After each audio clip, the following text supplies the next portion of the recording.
What is up, everybody? Welcome back to another episode of Too Pop to Handle. I'm your host, Andrew Nucatola, and I am so stoked for this week's episode. We have so much to talk about. It is currently 4:45 when I'm recording this on Tuesday, and I got off of my flight about an hour and a half ago from LA from the People's Choice Awards, so I am hot off the presses. I literally got home, ate, grabbed a coffee, showered, changed, and I was like, let's just do it while everything's fresh in my mind, while I am like hype off of this like West Coast, East Coast time change difference off of my flight. I was like, let's just hop on. So yeah, I flew back this morning. I had a 6 a.m. flight, so a 6 a.m. Pacific time. So I've been up since 3:30 Pacific time, which is what, 6:30? So I guess it's actually not that crazy when you think about it. It sounds crazier, and I wish that I could talk it up and be like, I've been up since 3:30 and I flew home and I landed and now I'm here recording it because I'm so dedicated to my art. But like it's not as crazy as it seems to be. I slept my entire flight. I like slept great last night. Like we're all good. So I'm very excited to be recording. As you guys know, if you follow me anywhere, if you listened to last week's episode, I was at the People's Choice Awards this weekend, and I had such a fabulous time. It was such a good weekend. I stayed with my friend Julie for the weekend, who lives in Santa Monica, and she literally lived like 20 minutes from where the venue was for the award show.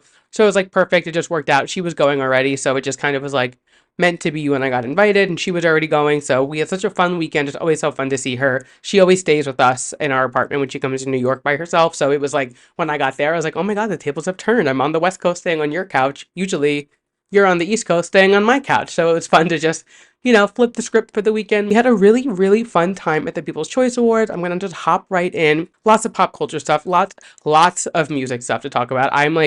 I'm very excited to talk about this week's releases, or last week's releases rather, because like I have lots of thoughts. But before that, like I said, we're gonna hop right in to the People's Choice Award because it was such a fun show. I had a really, really great time. It was I've been to a lot of award shows in New York. Obviously, that's where I'm from. I've been to the VMAs, I've been to so many different award shows, and they've been at like Madison Square Garden, Radio City Music Hall, the Prudential Center in New Jersey, traditional concert venues.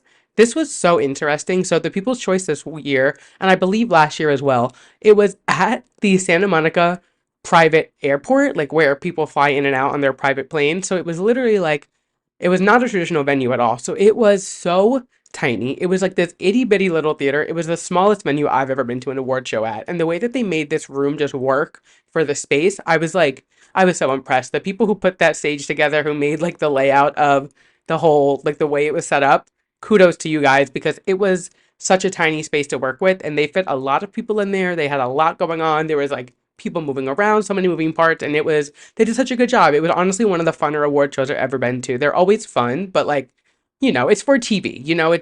It's always making it bigger for the television, for the camera, doing it there. So they just did a good job at kind of like making it not seem like it was just for TV. Like we all kind of felt engaged. It was very well done. It was so much fun. The performances were great.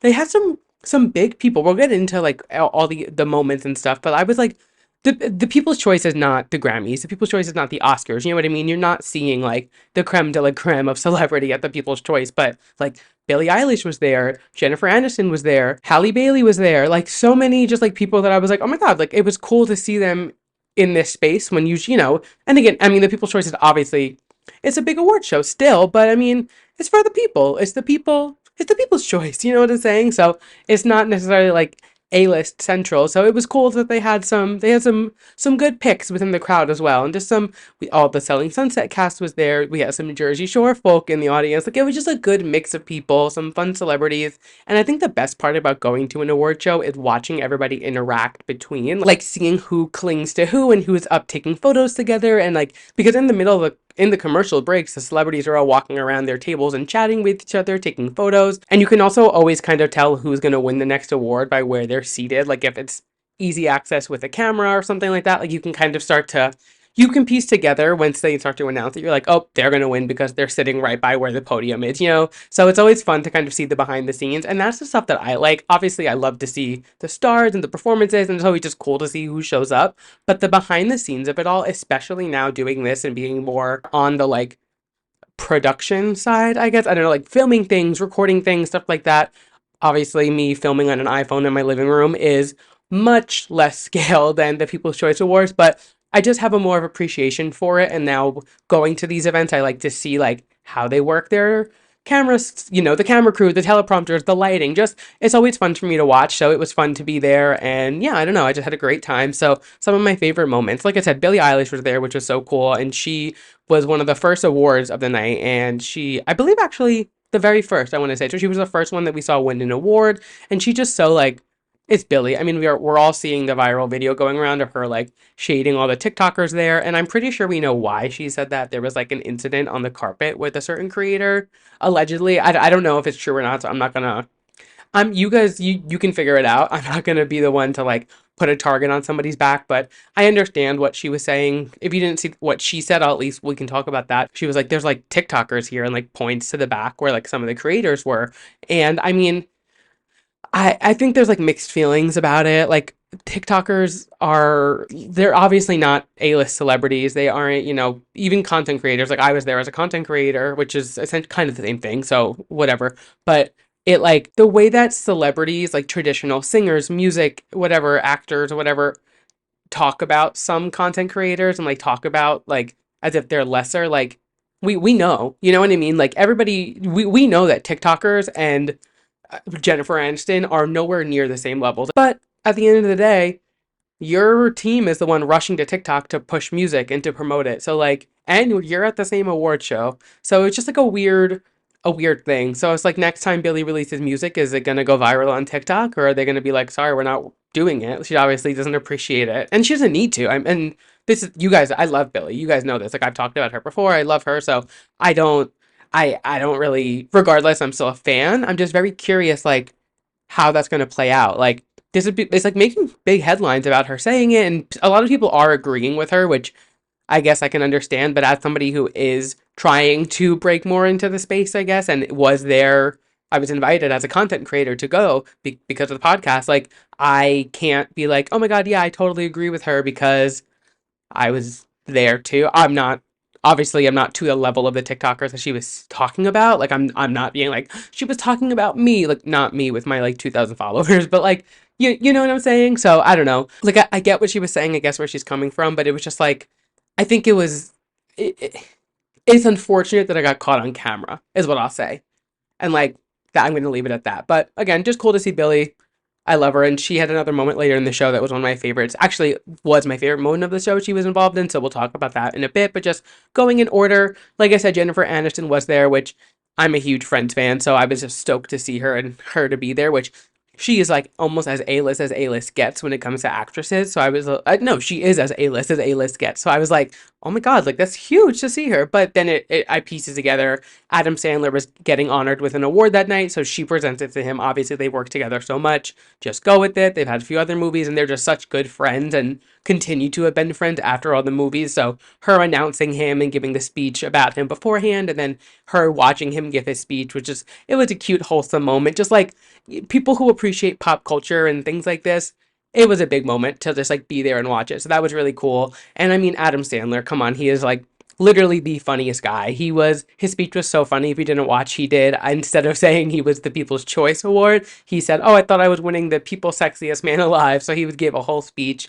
as if he wrote it for that. It was just really well done, really funny. I mean, it's Adam Sandler. Come on. Like literally like we all grew up watching him. He has been such like a pillar in comedy and movies, and it's such a cool moment to witness and such a deserved award for him to get. So that was fabulous. And then one of the biggest moments of the night that I would say that definitely I was like, that's like a core memory. As soon as it happened, I turned to Julie and we were like, we're gonna remember that happening forever.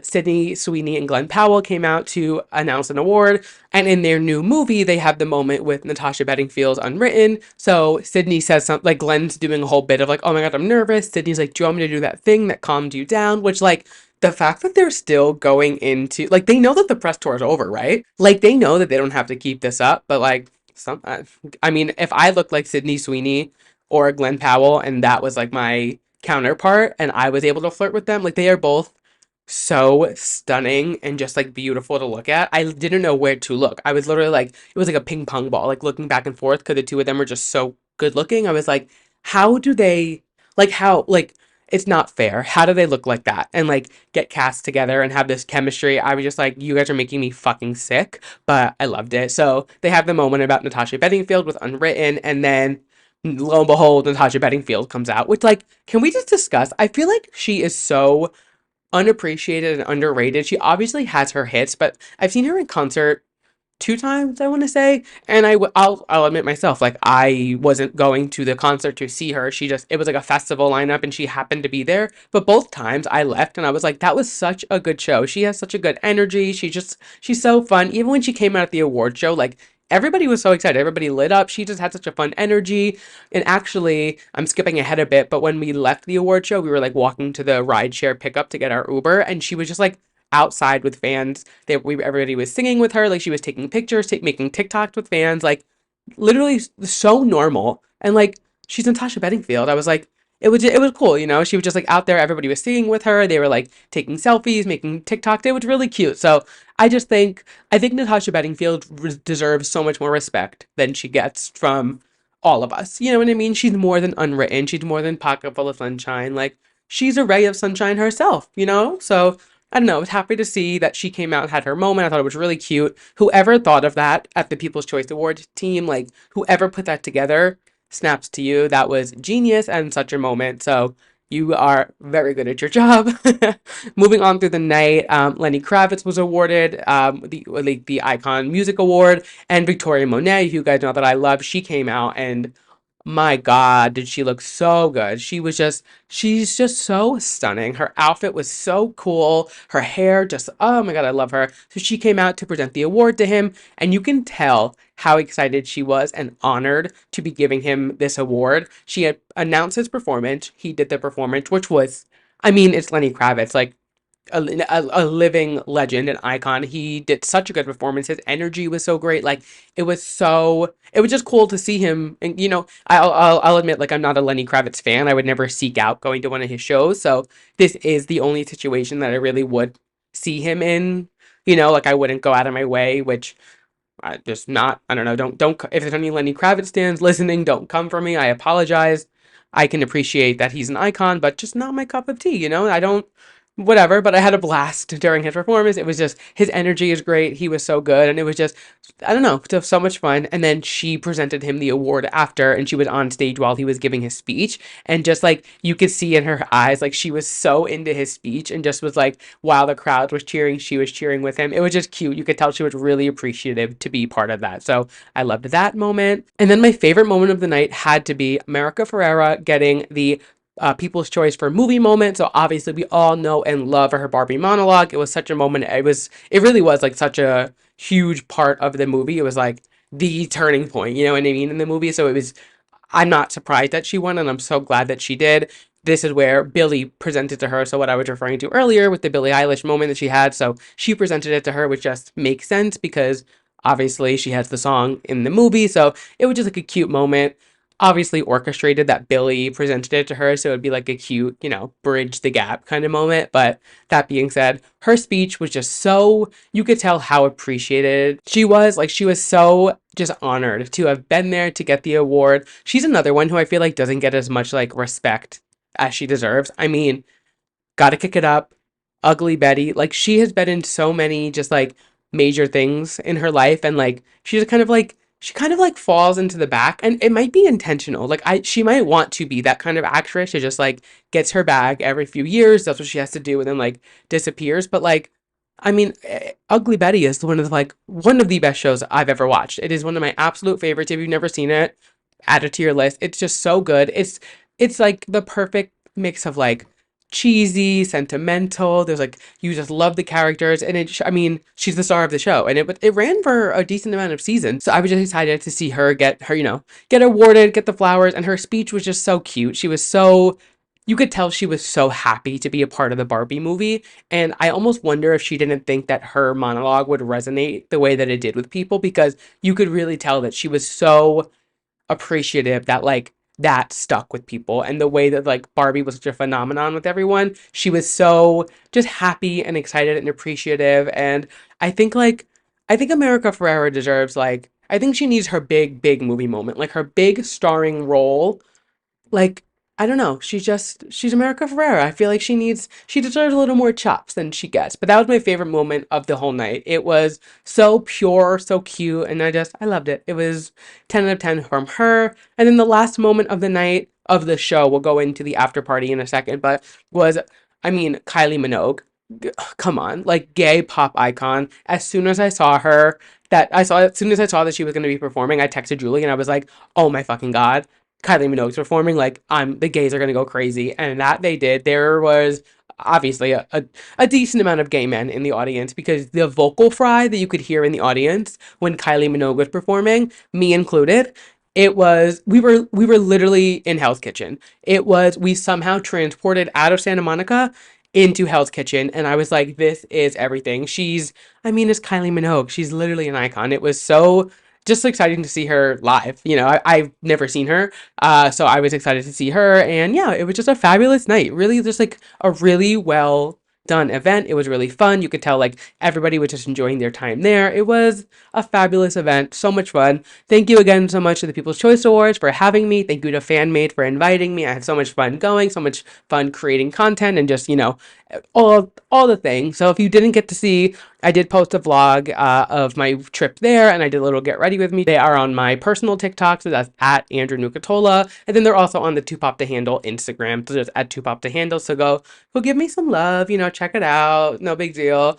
But the night did not end there. We ended up getting invited to the after party, and it was just exactly what you would think of a People's Choice Awards after party. It was fabulous. It was so much fun. It was on a rooftop, not too far from the venue, so it was a quick ride, and it was so much fun. We had a fabulous time. I was bumping shoulders with my Selling Sunset girls. I got to chit chat with them. Let me just say, Brie is exactly what you would imagine her to be. She is so stunning in person. Brie from Selling Sunset, if that wasn't clear, but she just like she knows she's that bitch. She knows she's just her confidence, and I say this with a nice way, but like her arrogance is so clear in person as well. But like she should be, you know what I mean? I was chatting with her. We ended up riding the elevator down together, and I was like, I just need to say like.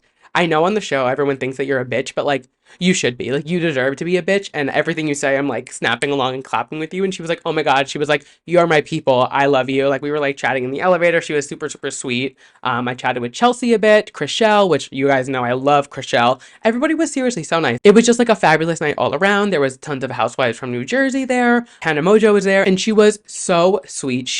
I was with Julie and her client Markel, and they're obviously friends with her. They know her. So I was just kind of there like, hey, like just kind of like hanging out with them. But as soon as like Julie introduced me to Tana, she was literally like so kind. She was so nice. And I don't know, you never know what you're going to get when you meet people, especially like at events like that. You just never know what to expect. And I just was I don't know. She was very, very nice. So that was fun. I hate to break it to you. Alex Earl isn't pretty because of that fucking ring light she uses. She is just stunning in person. She walked by and I was like, it's not a fucking filter. She is perfect, like literally perfect in person. I was like, God fucking damn it. It was just such a fabulous night, so much fun. And I'm just so grateful that I got to go. And that was my trip. It was seriously so much fun. I had a great time. Happy to be back. Happy to be back. Well, I'm not happy to be back, going back to work, but I digress. But we are back. We are back in action. And yeah, thank you guys for coming along with me. And we have a lot of pop culture things to jump into, some music, some TV, some Taylor Swift, Bridgit Mendler, just like lots of range today. So I think without any more holdups, let's hop right into our releases for the week. So as it goes, we're going to talk about last week's releases, what I'm thinking, and then I'll give you guys some updates on what's coming out this week, and we'll go on from there. So first and foremost, my girl, my queen, Dua Lipa training season came out. We had already heard part of it or most of it on the Grammys. It's been teasing for a while. And one thing about Dua Lipa is she's going to release a smash. She's going to release like a perfect pop song. It's going to be fun. It's going to have the perfect beat. It's going to have the right hook. She just hits every mark. So excited for this era. I think it is shaping up to be just another great album from her. And again, like her debut was fantastic. Her Future Nostalgia was so good. Like she doesn't know how to write a bad song. Like Dua Lipa cannot write a bad song. I don't know what to tell you. If you think otherwise, I'm sorry, you're wrong. Everything she does is so good. And yeah, fucking loved it. Next up, we have Vincent. He released his new single Good to Me off of his upcoming album, and I absolutely loved it. He just always has such a good vibe and energy with his music. Like, even when he releases like a sad breakup song, it's still like he's good about like having a good vibe to it and like a good energy. And he just like has the perfect like the pop he has the pop sound down. You know what I'm saying? Like he has, if you listen to him or listen to any of his music, like he just, it's like feel good, like fun pop music. And we love a queer person in pop music. We love a person of color representation in pop music. But we just, he checks all the boxes of like things that need to be more kind of pushed and, you know, unfortunately aren't the like norm in a lot of creative spaces. And I just love it. I love his music. I love his vibe. Smash release from him. Very excited for his album to come out. I don't believe there's a release date yet. I think it was just the lead single, then the album's to come later this year, but I will be tuned in.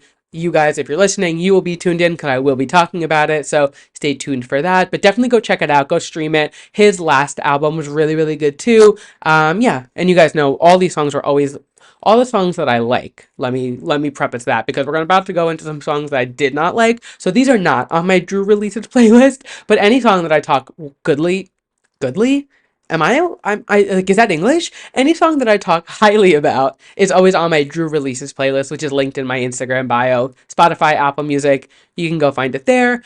And now we're going to take a little bit of a turn. So I genuinely try to always give an artist the benefit of the doubt and listen to the song and think of it, even if it's like not groundbreaking or, you know, I'm like, it's their art. Who am I to critique their art? But sometimes it's just not good. And it pains me to say this, but what the fuck is this Ariana Grande and Mariah Carey Yes and remix? It sounds like they typed in Mariah Carey AI into like an AI generator and just like pulled sound bites of whatever the generator gave to them and put it on top of Ariana Grande's vocals. I got halfway through the song and I deleted it from my library. I didn't even finish it. I was like, what is this bullshit? Like, we've waited so long for Ariana Grande and Mariah Carey to do a collab. They have their Christmas song, they just performed together in December. Like, they've done things together, but not like, it's never, I don't count a Christmas song as like a collab. It is, but isn't. You know what I mean? Like, it's a Christmas song. It wasn't like for an album, for like a body of work. It was just like a one-off song kind of thing. And when I saw this was a remix, I was obviously excited, but I was like, I would have preferred it to be an original song. And then when I listened to it, I was like, this was such a waste. Such a waste of a feature. They should have just had Ariana and Mariah do a original song together, say that the money that they paid Mariah to get on this and just done something new because it was so lackluster, wasn't good. It just seemed like it was like another push for more sales. It's a no from me, an absolute mess for me, if you will. And continuing on, this one, it wasn't. It's not that this is bad. The music is good, but Kim Petras Slut Pop Miami. I enjoyed listening to it. I liked it. It's a fun sound. I just don't understand how this girl can write another album about having sex and like giving blowjobs and like I'm like, girl, how many times? Like, I mean, it's only the second time, but like two full albums about like giving head, and I'm like, what? Like, I don't know. I'm like, part of me's impressed. I'm like, damn, she must know how to work herself. Like, god damn. But I'm like, another full album about it. I think I would have liked it more as like an EP, and then if she released like another album or something, it just like I'm a big fan of Kim, and I have been since like Heart to Break, like literally from like her first single. Like I've been a fan for a while, and I've always supported her projects. This just felt like it was like you just released Feed the Beast last year, and you just toured it. So like to release this already, I'm like, was it a rushed project? Like what? I don't understand where this fit. And again, it's not bad. It just seems like it's Feed the Beast came out in October. It's February. Like 5 months later, you're releasing this full album of a concept that you did a few years ago. It just seemed weird to me. And I know the gays are living for it because like it's about like getting railed and whatever, but I'm just like it's again, it's not bad. Like it's fun music, but I'm just like I will like it's not going to be in my rotation. That's what I'll say. Like I'm not adding any of these songs to any of my playlists, any of my I'm just not. I don't know. I- maybe I don't know what I don't get about it. I just like to me I'm just like okay, like again, and it's not bad. It's just like I won't be revisiting this again. I listened to it once. I think I listened to it two times to just like be like maybe I just didn't understand the crazy hype. I didn't really look into what people were saying about it because I had such a busy weekend like coming up. I was like I didn't have time to search because I know the Twitter gays are living for it because like Kim can drop a 30-second track of her just like saying like slut over and over and they buy it, which I get it because I have artists that I'm like that with that too, but it just like didn't hit the mark for me. I don't know. I'm not going to waste any more time talking about it. But yeah, those are the releases from last week. And then we do have some upcoming ones. We have Selena Gomez releasing her new single Love On. And I'm curious because obviously she's with Benny Blanco now. I don't love the relationship. I think it's a weird pairing, and I don't really get like why. Like, I hate to be like someone about talk about looks, but like, you're Selena Gomez. And also, like, I thought she was going on a social media break, and now she's releasing music. Like, I need to, I want to be a fly on the wall on Selena Gomez's team's meetings and like how they come up with these ideas to do certain things and like why they do it when they do.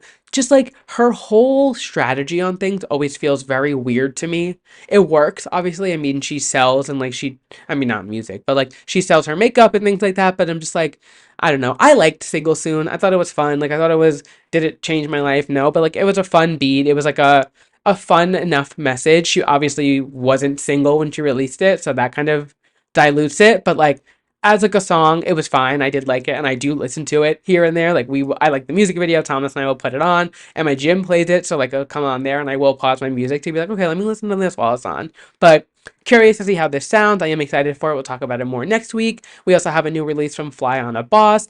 Yeah, it's called. It's yeaaa. You guys, I've talked about them before when they released Candyman a few weeks ago. They just have a fun sound. I just like their sound.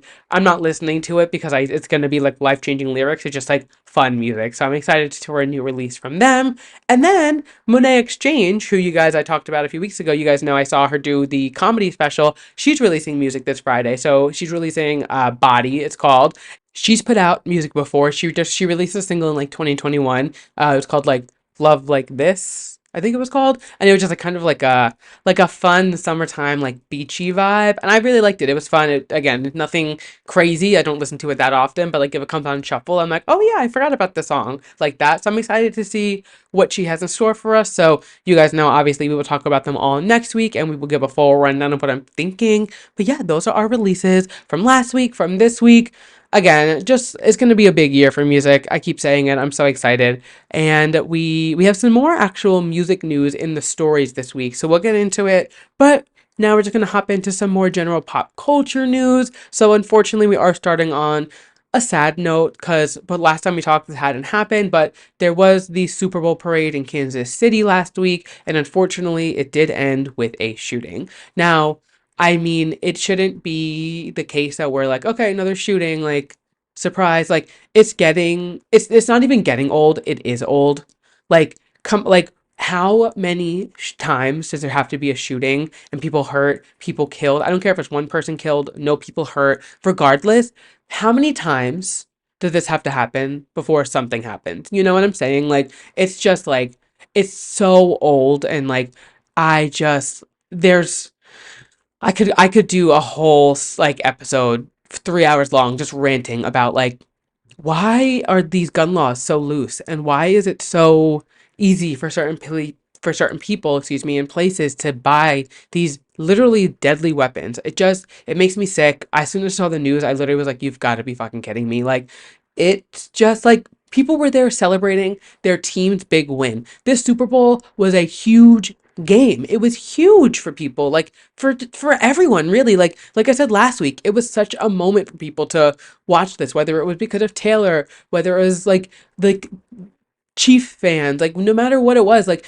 this was a huge game, and for the parade to happen and like them to all be celebrating it and for it to end like that, it's just like come on. It breaks my heart.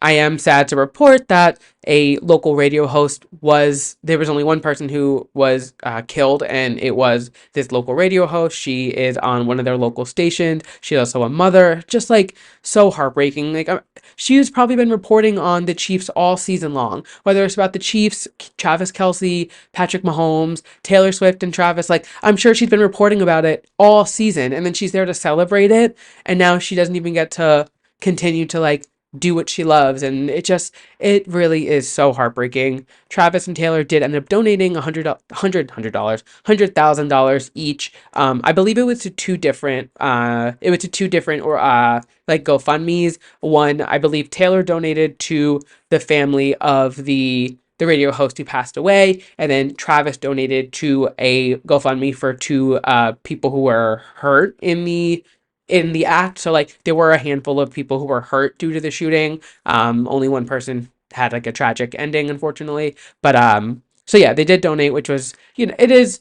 I didn't. I'm not surprised that they did. Like, they're not bad people, and like Taylor especially, like she's been helping fans financially when she can. Like for years, she's like paid off people's student loans and sent them money for helping like help bills and things like that. So I'm just glad that they're kind of staying true to who they are. And I mean, Travis, obviously, he's like the name on everyone's lips. And I'm sure the NFL, I'm sure the other players are going to do more to kind of, you know, honor them and help them. But just so sad. And I hate to even like bring the sad news on, but I feel like if I come on here and I'm like, everything's great and happy and chipper and oh my God, Taylor Swift, Ariana Grande, like it's just like not authentic because it's sad, you know what I mean? So there's always going to be some sad things that come and go, but with sad things, we can always find like something positive to talk about. So Taylor and Travis donating was definitely like some type of silver lining, if you could even say that. Like, I hate to even bring it to that and be like, well, at least they donated. Like, it's literally the least that they could do. So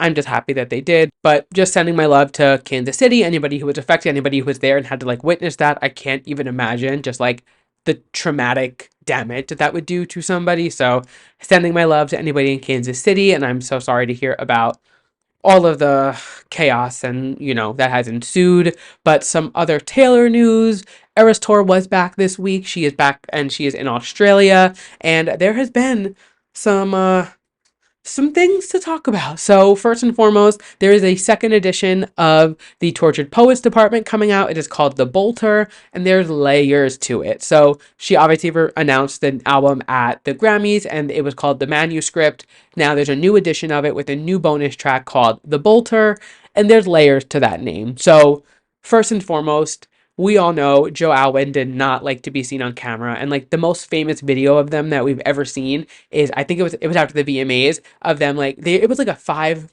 maybe like a 10-foot walk from the bar they were at to the door, and he literally like is pulling her arm out of the socket, running to the door to get her into the car because he didn't want to be seen with paparazzi. And so like the bolter running.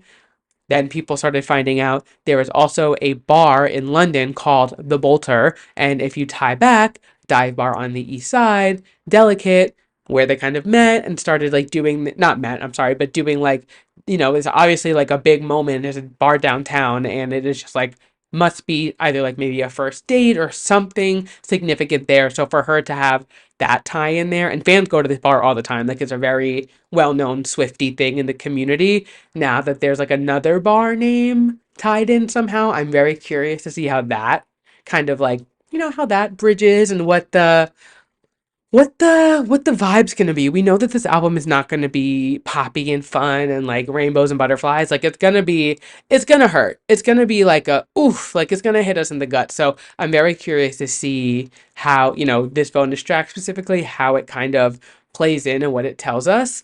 And then another theory that everyone's saying is like kind of like the bolter versus the archer obviously being on Lover, which isn't necessarily about Joe. It's more of like a self-reflective song. But so then it kind of raises the question, like, is the bolter going to be like a response to the archer, and like how I don't know, like there's so many different layers and ways that she can go, and I think that's what's so fun about being a Taylor Swift fan. Like there's so many ways that you can kind of spin different theories until they're either the song's released or something's proven, or like she might not even it might not even be able to be proved by the time it comes out. Like we might have to just like wonder, but I think that's what's like the fun of it. A new Taylor Swift album always just means like she's gonna do something crazy. So I'm excited to see what this new edition brings and what this bonus track has for us. And then, as well as with the Era Tour being back, these surprise songs lately, the girl's getting a little crazy. Like, she is, in fact, fucked in the head. To do a mashup of Getaway Car, August, and The Other Side of the Door, like, hello? So, like, clearly, like, tying those three songs together and just, like, kind of trying to take the message of each, and when you dissect each song, you're like, this bitch, like, like, what are you alluding to, Taylor? And then she also sang You're Losing Me for the first time. Like, she was something in Australia, something was in the air. She was like, I'm down under and I'm going to bring everybody down with me, bitch. Like, she was trying to make us, like, she was trying to make us think and make us be a little emotional last week. I was like, what is going on with these surprise songs? But that mashup, that was out of pocket, especially because, like, August is already on the set list. So for her to go out of her way, this is the first time she's sung a song in the surprise songs that's already on the set list. So for her, and I mean, it was just like a line or two. Can you imagine? Can you imagine if you go to the Eras tour and the surprise songs come on and she sings a song that's in the set? The fucking rage I would have. Obviously, that wouldn't happen. She just kind of tied this in. But then it makes you think, like, what are the parallels between Getaway Car and August? The Other Side of the Door is obviously kind of just like, it's an older song. They don't have any relation that I could piece together. I mean, she was like 16 when that came out, younger, 15, and now, but like Getaway Car in August, those are like overlapping eras to a point, you know what I mean? Like she was with the same guy, she was like, so I'm curious, like, if she was trying to like tell us something about the messages there, or like, I don't know. I have this theory that like folklore and Evermore aren't 100% fictional. And I think we've talked about it before on the podcast on a previous episode, but I have this theory that like they aren't 100% fictional and there's some truth behind them. And she just didn't want to like, she didn't want to air out her dirty laundry. So she told everyone it was a made up like fairy tale thing in her head. But now that she's mashing up folklore songs with like actual like real life Taylor personal songs, I'm like, huh, the apple's not falling far from the tree, Miss Swift, now, is it? So very interesting there. I don't know. She continues to keep us on our toes. She continues to just like keep us wondering and wanting more. And I mean, that's why she's the most famous celebrity in the world right now. You know what I mean? Like, she's smart. She's a genius. Like, before anything, no, before anything, she's fucking crazy. And then she's a genius. You know what I mean? Like, you're not that smart without being a little psychotic. And I admire, like, come on, I admire that. Good for you, girl. Keep up with the psychoness. But obviously, Eras Tour is going to continue to go on, so we'll see what else she has in store for surprise songs. I'm sure as the album comes out, we're what, like, actually 2 months today, 2 months yesterday, the album's coming out. So we are getting closer and closer. So will there be more additions? Will there be, other surprises? Who knows? You'll never know what's going on with this bitch until it happens, because she is just like, for a lack of better words, a mastermind. So excited to see what she has in store. And then kind of shifting gears away from one pop icon to another, Bridgit Mendler. This news was just so interesting to me. And like, if you're chronically online like me, like the lore behind Bridgit Mendler and how like we are all begging for new pop music because like Hurricane and Ready or Not are just like two like such like fantastic pop songs that she released and then just like was gone. Like just so bizarre. So if you don't know who Bridget Mendler is, she was on Good Luck Charlie, and then while she was on Disney Channel, she released some music, and the music's like genuinely very good. And she kind of did that, and then just like disappeared, was gone. And she's always kind of like popped in and out. I'm pretty sure she went to like Harvard to get her master's. Like she's very smart. Like on top of being like a celebrity actress and whatever, like she's a genius. So she posted a few months ago and she said that there was like something coming, something was happening, and everyone was like, is she releasing music? Like what's happening? Weren't you just in college? It was like a weird message. Well, yesterday, Monday, it was announced that she is officially a CEO and she's launching a startup called Northwood Space, and it aims to create satellite ground stations that are designed with mass production and customer flexibility first in mind. And I will be completely honest, I have no idea what the fuck that means, but what can't she do? You know what I'm saying? Like, she's kind of just like giving us like a stacked resume. She's like, yeah, I starred in a Disney Channel show. Yeah, I released bangers. Yeah, I can also go get my master's at Harvard. And yeah, I can be a CEO of a concept of a business that you can't even understand. Like, how are you going to hate from outside the club? You can't even get in kind of vibe. You know what I'm saying? And then so she announces that. And then, like, 2 hours later, she casually drops that she's adopted. She was fostering a child in 2021. And by 2022, she adopted this little boy, this 4-year-old. So she's also a mother. Like, she is just like, I'm like, girl, what can't you do? It's very impressive. I'm like, she really is just like, she's just like throwing things on this resume and just like, yeah, and I'll do this and I'll do that. And it's not like she's someone who's like in the spotlight, you know, she like very much is behind the scenes, isn't doing anything crazy like ever. You know what I mean? She's not like a normal celebrity where she's like going to red carpets, doing big projects. She very much like got her Disney Channel bag and dipped, but like, we're not letting it go, Bridget. We're not letting, you know, we're not gonna let this just like run away. Like, we want more music. We want to know what's next, but she is busy doing something in space. I can't, I don't have the mental capacity to like process what that means. If someone can like dumb it down for me, I would love that. Please shoot me a DM, leave it in the comments, because I'm like, what does it mean you're creating satellite ground stations? Like, I, maybe I might sound so stupid right now, and if I do, I'll own up to it, but like, we're all confused, right? Like, I don't know what that means. I don't know. Anyway, I couldn't do this episode and not talk about that because I'm just like, what the fuck? Like, where is this coming from? But good for you. Like, she's not doing anything problematic. She's literally just like living her life. And I'm like, snaps to you, girl. Do your thing. Use your brain. Just release another song soon, please, because like Hurricane is a smash. You know what I'm saying? Anyway, moving on, our last story, and then we have some TV recap. The Met Gala, the theme was announced, and we got figured out who the co-chairs are going to be. So the co-chairs are going to be Zendaya, Bad Bunny, J-Lo, and Chris Hemsworth. Who thought of this? I'm not mad about this lineup. Like, it is I get it. They are very big, credible people. Like, I'm not questioning them and their ability or talent. Like, I have literally have nothing negative to say about any of these people, but I'm just like, did they just like put 50 celebrities on a dartboard and just started throwing, and like the first four that it landed on? Like, Zendaya, Bad Bunny, J-Lo, and Chris Hemsworth have probably never been in the same room together. You know what I'm saying? Like, it is a very weird mix of people, but like, sure, like, well, go ahead, let's do it. The theme is going to be Garden of Time, and I just appreciate the fact that like it's a theme that we can all, they say it, and I'm like, oh, okay, I know what that's going to be. It's going to be spring, florals, like gardeny, like it's going to be, I say gardeny, like they're going to be wearing like gloves and like carrying like a garden hose around or something. But like, you know, Garden of Time is going to be something floral, very spring, like, you know, florals for spring, groundbreaking. You know what I'm saying? Like, they can say the theme and I'm like, oh, okay, I can picture this. Sometimes they say the theme and I'm like, what the fuck does that mean? You know, like sometimes the Met Gala themes, like, it's like Bridgit Mendler opening I literally have to look at my notes because I forget what it is already. It's like Bridgit Mendler opening a satellite ground station. I'm like, what does that mean?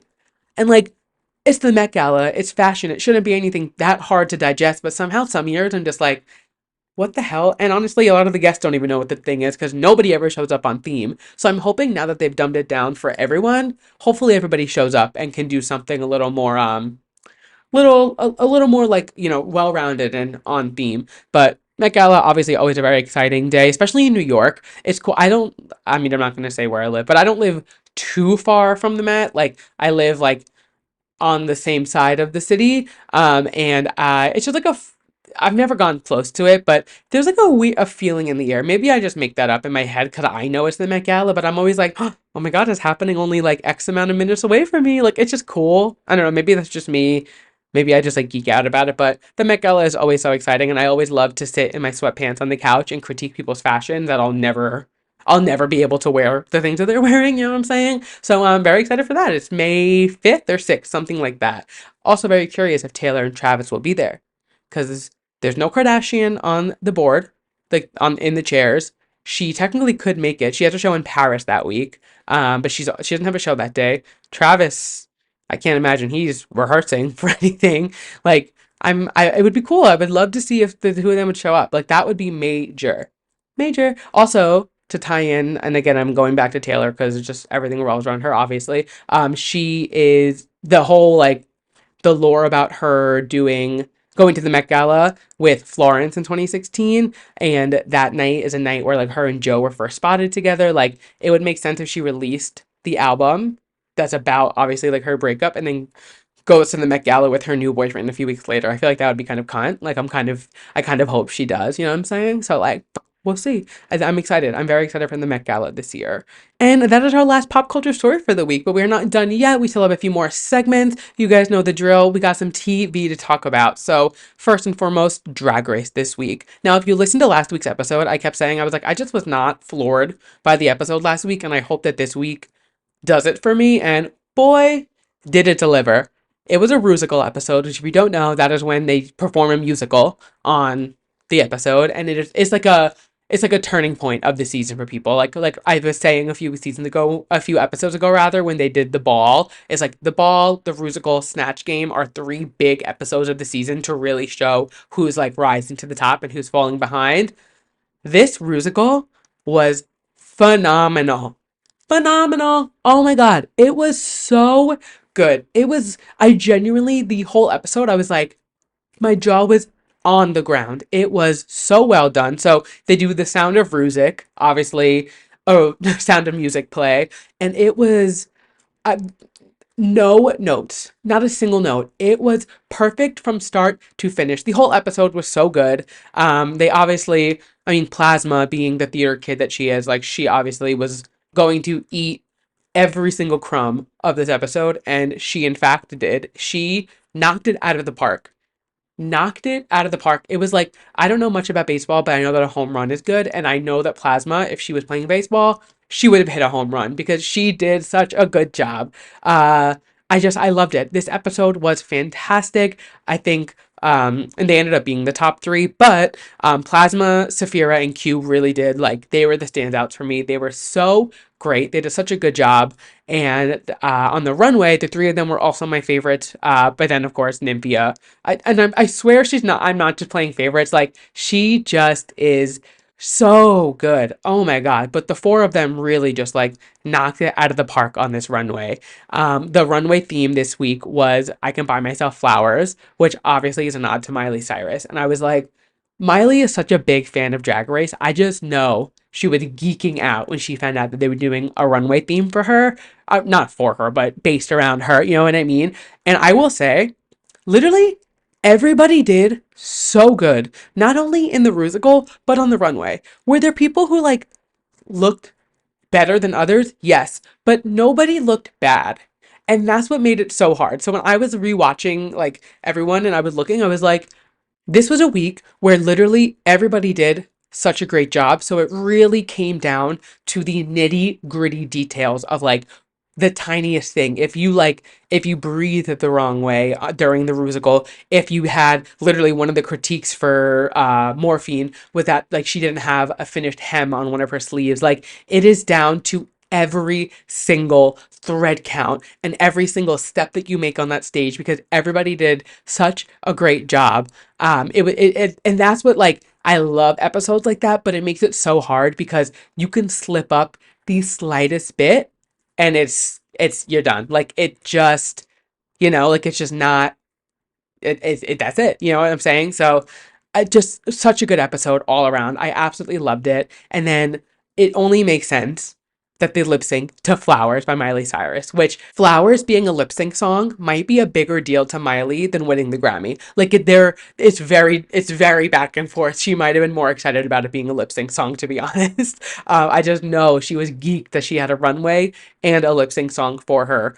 And I mean, Flowers, we all know it is not like a crazy, you're not doing flips and tricks or anything to it. But when Maya's performing, the bitch is gonna find a way to do flips and tricks to any song that matters. So the bottom two ends up being Maya versus Megami. And I mean, Maya is such a performer.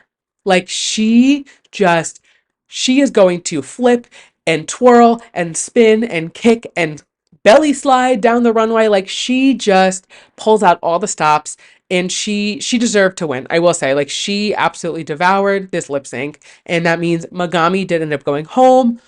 Not gonna lie, I'm not that upset about it. She's not bad at what she does at all, but I think, like I said, this is the part of the season where like the cream's gonna rise. Like the people who are good, you can't just be good, you have to be great. And I think it comes down to the absolute wire and like the tiniest thing. Like you could misstep for half a second on the runway, or like miss one word in your Rusical lip sync, and that could be the competition for you. So we did say goodbye to Megami. Maya devoured her lip sync. And oh my god, I didn't even say who won. Plasma ended up winning the episode. I was just alluding to it earlier, saying she literally ate and left no crumbs. But Plasma did end up winning, so well deserved. And it was just such a good episode. It was so good. Like, they did such a fantastic job. The producers must have listened to last week's episode and been like, oh my god, Andrew didn't like the episode. We're gonna turn it this week, because they turned it. It was such a good episode. I loved it. So, so good.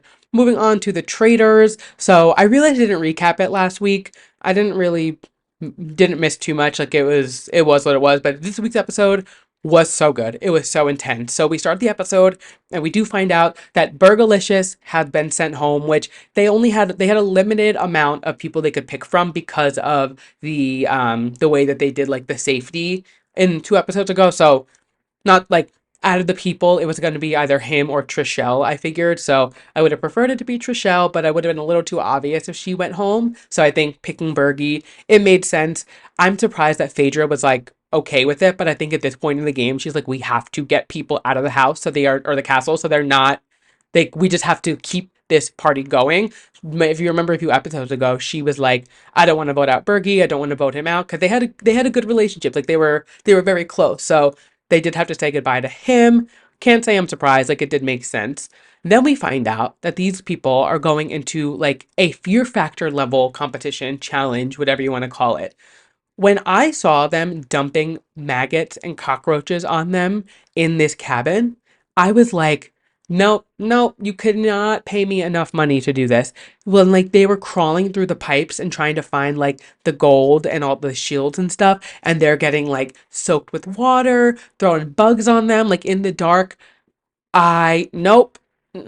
Absolutely not. It was literally like Fear Factor. It was so gross. If you didn't watch, half of the team had to go underneath this like cabin in the woods and climb through these like pipe systems to find gold that equated to money at the end of, like, if you got the gold, you made that amount of money in the winnings of overall. And then half the people had to stay in the house and help, like they would put the lights on in the tunnels for you. So if the lights were on in the tunnel, they were off in the house, and vice versa. But in the cabin, they were also dumping bugs on them. They were all done. They were like, nope, they all left. I don't blame them. And as much as that sucks, and it's like Kevin had to kind of fend for himself, I don't blame them. That shit was nasty. There's no fucking amount of money in the world that could make me sit there while you're pouring maggots on me and be like, yep, this is fine. I'm doing, no, nope, absolutely not. So honestly did not expect them to get so gross with a challenge on this show, but like, I guess there's no, like, all bets are off. They can do whatever they want, and that's just, I guess that's the name of the show, because that came out of nowhere. I was not expecting that. Fucking disgusting. But the real, like, that was crazy. But then what's really crazy was that round table. So we see the whole episode. Trishelle is going around trying to get like a hate train against Phaedra, and she is suspicious of her being a traitor because Dan nominated her to be voted out at the round table. When they found out that Dan was a traitor, she picked up, which is smart because she is a traitor, that Phaedra is a traitor. She picked up that Dan probably wanted to put a target on somebody else's back. Very smart. Like, her thought process was there. And the fact that she was able to convince so many people to believe her, I was like, she is smart. She's playing this game very well. As annoying as she is, and as much as I don't like her on the show, she's playing a very good game. So she's going around and like has this target on Phaedra's back. And then Kevin starts to also get onto Phaedra. She's saying that she has that eye twitch, and anytime something comes up, her eye starts to twitch and she shows like no emotion about people going home, and like it's like obvious that she's a traitor. These traitors need to like buckle up and be like better about hiding who they are, because they are all onto them and they know what is happening clearly. Because then Parvati goes home, they vote her out, which she was the most obvious traitor. Like, it made sense that she would be the next one to go, but that round table was intense. They were all like, the way they were going back and forth, I was like, oh my God, me and Thomas were sitting there like literally like gripping the couch with stress, because we were like, holy fuck. And the fact that Peter turned on everyone else and said that he was on Parvati's team, I think I think they're going to vote Peter out next week, because now it's showing that he had an alliance with a traitor, and I don't think they're going to believe that he's a faithful anymore. I think next episode this week, I think Peter's done, because the fact that he was so against Parvati, then he went ride or die with her out of nowhere, like flipped the script literally within like a day or two, and then it turned out that Parvati was a traitor. I think he's done. I think he is out next episode, and I am so excited to see what happens. We also see that Phaedra requests that Kate join her as a traitor. Now, if Kate doesn't accept this invite, she gets murdered. So she either becomes a traitor or she gets murdered. And she said at the beginning of the episode, she was like, I will do anything. I will throw these bitches under the bus. I do not care. She wants to win. So I'm sure she's going to take the traitor status and like convert over with Phaedra. But I was very surprised that Phaedra picked her out of anybody else in the house. I don't know why she picked her. It kind of was a little bit of surprise to me, but like, it's not my game to play. Pick who you want. I don't think Kate is going to turn this invitation down. I think she's going to be a traitor next episode, but we won't know until next week, obviously, when we watch. So I'm very excited. I can't stress it enough. Please watch this show. It is so good. Like, I don't think anybody could dislike it. It is so well done, and just like, these people are so good at what they do. It is a perfect cast. Perfect cast. It's so well done. I'm obsessed. I am so into this show. I just love it. And that brings us to the end of our show. But you guys know we end every show with my yes and my mess. So if you're new here, my yes is something I'm loving from this past week, and my mess is something I am not loving. So we always start on a high note, and I am bursting at the seams because Sabrina Breyer is going to be on Abbott Elementary this week. And if you don't know who she is, I'm sure you have seen her on TikTok or Instagram. She's the girl who she does like the improv skits on TikTok, who's like she plays like the annoying friend. She's a really pretty blonde girl. There's that meme of her that goes around, and she's like counting her fingers, and she's like, oh, like, you definitely know her. If you are listening to this and you haven't gone to our Instagram today yet, look at the carousel for today's episode. I'll put a photo of her, so you know who she is. But she's going to be on Abbott Elementary this week, which you guys know. I love Abbott, and this season so far is really, really good. I don't recap Abbott every week because it's a sitcom. Like, it's not a reality show, so I feel like it's not like I can really like, I don't know. If there's something that I think needs to be talked about on the show, I will, but it's such like a feel-good, easy, lighthearted watch. That's why I don't recap it every week, but I do watch it every week. And I do live tweet sometimes, so if you're not following me on Twitter, make sure you're following me, because I do post my opinions there, but I just am like, it's not a show that I think needs to be recapped every week. And if there is something to recap, we will recap it. I'm sure I'll talk about Sabrina on it next week, but she's going to be on Abbott. I'm thinking she's going to be like a substitute teacher or something. I'm so excited to see somebody who just started posting comedy skits on TikTok now be on Abbott. If it was any other show, I'd be like, what? Like, what? That's crazy that they found her. But you have to think, Quinta started her comedy career by posting skits on Instagram. She started going viral in like 2013. Before going viral was like easy. It was hard to go viral back then. And she was going viral because of BuzzFeed, because she was posting on Instagram. So it's so cool to see her still like paying respect and like looking out for people who were doing the similar thing, like coming up the way that she did by just like being funny online and like posting things to like make people laugh. She's so good, I think, at like scouting talent, and she loves this show so much. She loves Abbott so much that like she would not bring somebody on this show who she knows would not bring it to a level that would just like knock it out of the park. And I'm so excited for this week. So that is my yes. I cannot wait. And I'll definitely talk about it more next week. And then my mess. Obviously, I just got off my flight today. I got off my flight home. Obviously, I had to fly to get to California. I had a layover on my way there. Fine. I got off the plane, easy flight. I had like a 2-hour layover. I ate, I hung out, I relaxed. It was fine. I got on the flight from St. Louis, so that was where my layover was, to go to LAX. And it was the whole flight, it was fine. Literally, I had no issues. We get to the gate, we pull up, and you guys know, people, the second that plane stops, people are standing up and they're rushing. I was sitting in the back of the plane. We were probably like 4 rows from the back. We were nowhere near the front. So it was going to take a little while for us to get off. The girl next to me and her boyfriend shoot out of their seat and are like, they opened the door, so can we go? Like, in like trying to get me to like put like move out of the aisle. I was like, first and foremost, we have at least 10 minutes before the front of the plane is like off. Where are you going? And I was like, oh well, it's gonna be a little bit. Like they have to get their bags and move. And she was like, okay, but the door's open. Like we want to get off. And she was just so nasty about it.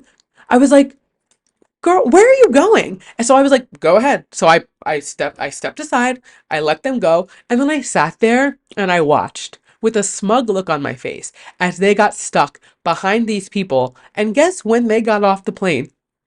The exact same time that I did. Because where did you think you were going?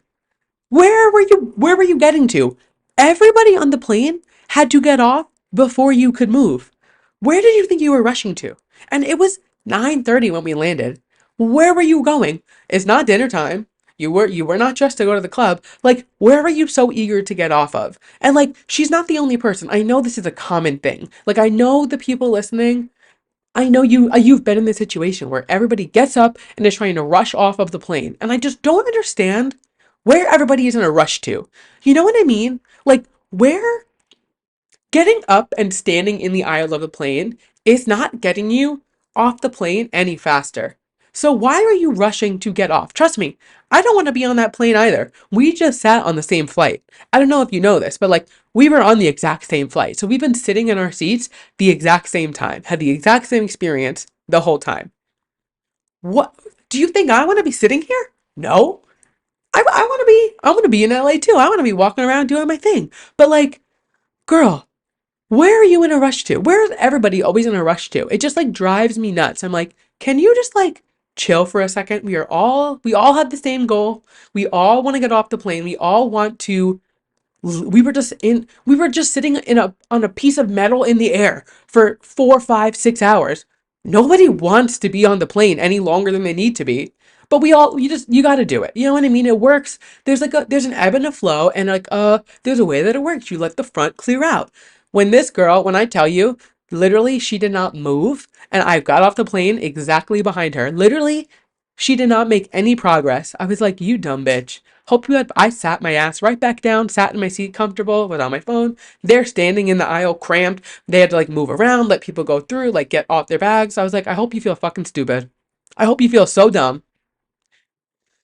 I don't get it. It just made me so mad. It's like, relax. And it wouldn't have made me as mad, I don't think, if she wasn't so nasty. Like, she said it to me like I was dumb. Like, she looked at me like I was wrong, and I was like holding her up as if everybody was off the plane and I was just sitting there on my phone, like not letting her off. We literally were not at the gate for 30 seconds. It was like, I was like, you've got to be fucking kidding me. It pissed me off, but it did not ruin my weekend, I will say. I really did have such a fabulous weekend, and I still am like, that was kind of crazy that I got invited to go to the People's Choice. Like, I know it's not the Grammys or anything, but like, I don't know, it's just cool. I'm still like reeling from it, you know. I'm like, I literally was like, this weekend was like bus, club, another club, another club. So I'm still like coming down from it, you know. But I'm processing it more, and I'm like, I kind of did that. Like, that's cool. You know what I mean? So that is the end of the episode. So thank you guys so much for listening. Like I said earlier, I did vlog my trip. So if you aren't following me on my personal TikTok, go over to at Andrew Nucatola on TikTok. And if you're not following us on TikTok, the podcast, what are you doing? We are at Two Pop to Handle. That is on TikTok, Instagram, Twitter, YouTube. You name it, I am there. So make sure you're following us on socials. Follow my personals if you want. You know, I think I'm interesting. I think I post some fun content, but you know, make sure you're just tuned in because there's always more than just the episode. You know what I mean? I can't talk about everything that happens during the week, but I do post about everything that happens during the week on my story. So make sure you are following us on all social media platforms, as well as if you're watching this on YouTube, give us a like, give it a subscribe, leave us a comment. If you're listening to us as a podcast at Spotify, Apple Music, Amazon Podcasts, anywhere you get podcasts, leave us a 5-star review. Follow the show. Make sure you are tuned in so you never miss an episode. Leave us a rating, send it to a friend. You know the vibe. Send it around. Tell people about it. Be like, oh my God, this podcast I listened to just went to the People's Choice Awards and he was bumping shoulders with Tana Mojo after. Like, talk it up. You know what I mean? Like, feel free to gas me up to your friends and make me seem cooler than I am. Because the more that happens to me, the more I get to like tell you guys fun things that happens to me. But seriously, thank you guys so much for listening to this week's episode of Too Pop to Handle. I hope you enjoyed it, and I can't wait to talk to you guys next week. Bye!